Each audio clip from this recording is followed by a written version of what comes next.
Mata Jingga berbinar-binar kalah melihat isi kotak hadiah dari Davin di hadapannya. Pria itu seakan tidak cukup memberinya kejutan dengan pesta yang megah. Dia juga memberikan hadiah lain yang merupakan barang impian Jingga sejak masih remaja. Dev, bisik Jingga seraya menatap Davin dengan mata berlinang. Entah mengapa, sekarang ia lebih mudah menunjukkan berbagai macam ekspresi di depan Davin. Terima kasih, aku sangat menyukai hadiah dari kamu. Aku benar-benar menyukainya. Aku tahu kamu pasti suka. Davin terkekeh seraya mengeluarkan sepasang sepatu roda dari kotak tersebut. Lebih baik kamu coba dulu. Kalau nggak sesuai, aku akan membeli ukuran yang lain. Jingga menghambur-hamburkan uang. Jangan menghambur-hamburkan uang. Aku tahu ini pasti pas di kaki aku. Davin berjongkok di depan Jingga. Ia membantu memasang kaos kaki dan sepatu itu di kaki sang istri. Coba berdiri. Dengan hati yang berbunga-bunga, Jingga perlahan berdiri sambil berpegangan pada tangan Davin. Tapi ia belum mendapat keseimbangan hingga nyaris terjatuh. Davin segera memeluknya. Jingga tertawa yang membuat Davin terpana. Maaf, aku terakhir kali pakai sepatu roda waktu masih SMP. Jadi sekarang masih belum terbiasa, jawab Jingga seraya melingkarkan tangan di pinggang Davin. Pria itu seketika membeku karena pelukan Jingga yang tak terduga. Dengan suara berat ia berkata, "Gak apa-apa, nanti kamu bisa mulai berlatih. Aku akan menemanimu." Jingga mengangguk, tersenyum lebar dengan mengandalkan sedikit keberanian. Ia menghadiahi dengan kecupan lembut, lalu menatap mata pria itu kembali. Terima kasih untuk semua yang sudah kamu berikan untukku. Aku merasa bersyukur dan bahagia. Davin menelan saliva dengan berat, tubuhnya menegang, dan seketika itu juga ia mendudukkan Jingga di atas meja rias, membuat beberapa skincare di belakang Jingga berjatuhan. Kamu tahu kalau aku sudah bersabar dan menunggu terlalu lama, bukan? Suara Davin terdengar berat dan serak. Menunggu? Jingga mengerjak. Menunggu apa? Bersama denganmu? Apa? Mata Jingga terbelalak dengan sedikit keterkejutan yang tergambar di wajahnya. Rona merah seketika menyembul di pipi. Kamu terlalu terang-terangan. Satu sudut bibir Davin terangkat. Kamu istriku, di bagian mananya yang salah? Bisiknya seraya mengulurkan tangan ke punggung Jingga, mencari-cari resleting pada gaun hitam yang dikenakannya. Ia kembali tersenyum setelah menemukan apa yang ia cari. Boleh. Jingga meremas pakaiannya dengan gugup. Ia merasakan jantungnya berdebar kencang.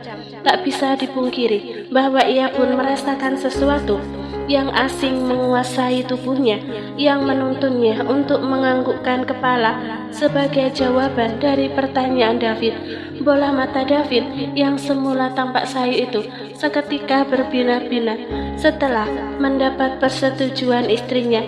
Seakan tak ingin membuang waktu, bunyi resleting yang diturunkan terdengar di udara, membuat bulu roma Jingga meremang. Namun, semuanya berubah kacau saat suara tangisan Oliver terdengar kencang di luar sana. Davin memejamkan mata, rahangnya mengetat sambil menahan diri untuk tidak mengumpat. Dev, aku mau lihat Oliver, ucap Jingga tergagap seraya menahan gugup. Dia sepertinya lelah dan ngantuk. Dengan terpaksa Davin mengangguk dan merapikan kembali resleting gaun Jingga. Baik, kita masih punya banyak waktu. Jingga tersenyum kecil. Ia merasa terharu saat Davin tidak lupa membantu melepas sepatu yang masih terpasang di kakinya. Dan malam itu berlalu begitu saja. Tidak ada yang terjadi di antara mereka. Jingga tertidur nyenyak dengan wajah berseri-seri. Kebahagiaan yang ia dapatkan hari ini sedikit demi sedikit mampu menggantikan kesedihan yang ia alami di masa lalu. Pagi harinya mereka lalui seperti biasa. Davin dan Jingga masih cuti, jadi keduanya bisa menikmati pagi dengan santai. Jingga juga menambah porsi sarapan yang ia masak pagi itu sesuai permintaan Davin tempo hari. Dan melihat Davin makan dengan lahap saja sudah membuat Jingga bahagia. "Apa yang kamu lihat sampai senyum-senyum sendiri?" tanya Jingga setelah menaruh kudapan di atas meja dan menatap Davin yang tengah tersenyum sendiri menatap layar ponsel. "Kemarilah duduk di sini," kata Davin. Saya menepuk sofa di sampingnya. "Aku ingin menunjukkan sesuatu." "Sesuatu?" Jingga duduk di samping Davin. "Coba lihat ini." Dengan kening berkerut, Jingga meraih ponsel Davin dan melihat sebuah video yang sedang diputar di sana. Seketika itu juga mata Jingga terbelalak dengan pipi yang tiba-tiba memanas. "Ini kan video kita semalam." "Benar." Davin merangkul bahu Jingga dan ikut menonton. Bibirnya menyeringai kecil. "Bagaimana menurutmu? Kita benar-benar mesra, bukan?" "Video ini tersebar di internet." Dan langsung viral. Secara spontan, Jingga mencubit perut bagian bawah Davin, membuat pria itu meringis seraya tertawa. Jingga merasa kesal sekaligus malu. Bagaimana tidak? Video amatir saat Davin sedang menyatakan cinta di atas panggung sampai mereka berjuman tadi malam benar-benar tersebar di media sosial. "Kamu bilang gak akan ada wartawan di sana?" Bibir Jingga sedikit merengut. "Memang gak ada, tapi setiap orang yang hadir di sana gak mungkin gak punya handphone, bukan?" Dav kembali terkekeh seraya menangkup sebelah pipi Jingga. "Bagaimana? Apa aku perlu men-take down video-video itu?" Jingga menghela nafas panjang. Ia menatap Davin dan bertanya, "Kenapa kamu terlihat senang?" "Karena sekarang dunia tahu kalau kamu adalah istriku." Jawaban Davin membuat Jingga tertegun. Lalu akhirnya Jingga mengangguk dan tersenyum. "Kalau begitu nggak usah di-take down, biarkan saja apa adanya. Kenapa semakin hari kamu semakin terlihat mengagumkan? Jangan memujiku terlalu berlebihan." Jingga berdeham, gugup mendapat tatapan lekat dari Davin. Tiba-tiba Jingga mendengar ponselnya berbunyi samar-samar yang berasal dari dalam kamar. "Oh, sepertinya ada telepon masuk ke handphone aku. Sebentar, aku mau periksa dulu." Davin mengangguk, mengiyakan. Ia menatap kepergian Jingga, lalu tersenyum samar sebelum akhirnya ia mencari nomor telepon Amarilis dan menghubunginya. "Halo Mas," sapa Amarilis di seberang sana. Sesaat setelah panggilan Davin terangkat. "Sedang di mana?" "Di rumah Mas." "Kenapa?" "Sibuk siang ini." "Siang ini?" Sibuk sih." Davin mendecak pelan. "Kegiatan apa yang menyibukkan mahasiswa pengangguran seperti kamu?" Amarilis tertawa. "Mau jalan bareng Tiwi ke Bandung." "Kenapa sih? Ada yang penting?" "Ada," jawab Davin seraya melirik Jingga yang baru keluar kamar sambil menerima telepon. "Entah dari siapa. Bawa Oliver ke tempat bermain. Berdua sama aku." "Sama Arun juga." "Kenapa nggak sama Mas dan Kak Jingga? Kami ada urusan penting hari ini." "Bagaimana? Bisa?" Kalau besok gimana? Aku sudah janji nih sama Tiwi. 100 juta Mas transfer ke rekening kamu sekarang." "Ah? Enggak deh, lain Kak."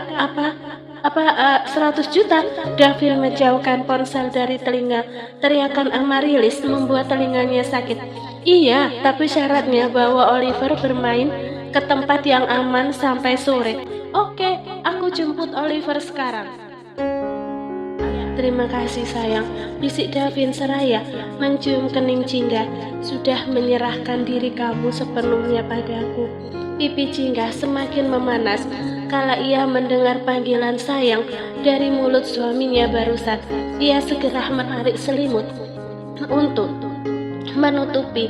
Sesaat setelah Davin turun dan berbaring di sampingnya. Namun Davin malah menyingkirkan selimut itu dan menarik Jingga ke dalam pelukannya. Keduanya sama-sama mengatur nafas yang masih tak beraturan. Ngomong-ngomong, Jingga memainkan rambut halus yang tumbuh di dada Davin. Kenapa Amarilis tiba-tiba mengajak Oliver bermain di luar? Padahal kemarin dia bilang hari ini dia mau ke Bandung, acaranya batal. Jawab Davin mengatikkan bahu. Biarkan saja dia berbuat sesukanya. Mungkin dia ingin bonding sama keponakannya. Kalau sama Amarilis, aku percaya dia pasti menjaga Oliver dengan baik. Jinggah mendongak, menatap Davin. Dev, aku haus, bisa ambilkan aku minum? Pintanya sambil meringis. Apapun akan kulakukan untukmu sayang, ucap Davin, seraya mendaratkan kecupan ringan.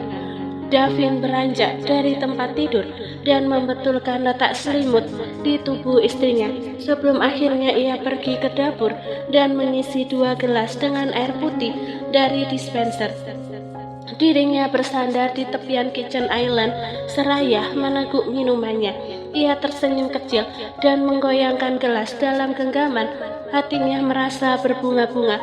Davin tidak mengerti sihir apa yang ada dalam diri istrinya hingga ia bisa sampai segila ini. Setelah Davin menaruh gelas kosong ke meja dan akan membawa gelas yang masih penuh untuk Jinggah, ia tiba-tiba mendengar ponselnya berdering. Kakinya melangkah menuju ruang tengah dan mencabut ponsel dari soket charger. Ada apa?